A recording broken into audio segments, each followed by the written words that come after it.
Let's move on now. The Water Resource Users Association has called on the government to adopt a document dubbed Green Certificate that will be awarded to individuals who champion efforts to conserve and preserve the environment as well as water catchment areas.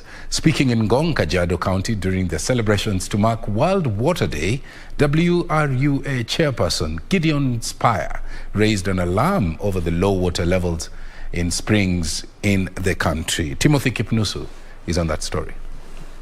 On Tuesday, conservationists gathered to take stock of the gains made in efforts to save Kenyans' water towers.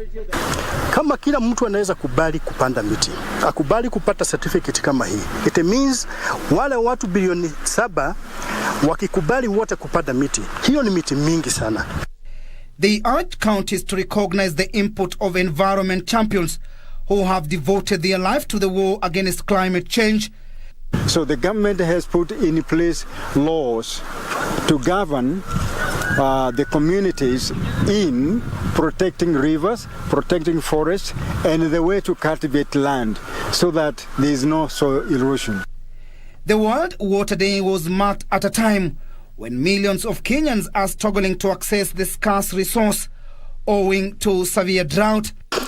Our main mandate as WRUA is to volunteer to make sure that people have clean water and enough for each and everyone. Water Resource Users Association says water scarcity is not unique to Kenya. Tunahofia kwamba tukiendelea na this rate kwamba kutakuwa na changamoto za kukosefu wa maji katika eneo hili. 2 billion people around the world have no access to safe and clean drinking water. Areas such as Baringo County have for years been adversely affected by perennial drought. Many residents are forced to travel long distances in search of water. To mitigate the effects of drought, the Baringo County government recently sang a ball for residents in Kaila village, Baringo South. The last 5 months, we have not experienced rainfall. Baringo is not only water scarcity, but also the need is too high. By people taking that contaminated water, the saline or whatever form of contamination in that water, they are exposed to medical, infections. The World Water Day is observed on March 22nd every year to educate the public on the importance of water to the whole world and to raise awareness about the water crisis.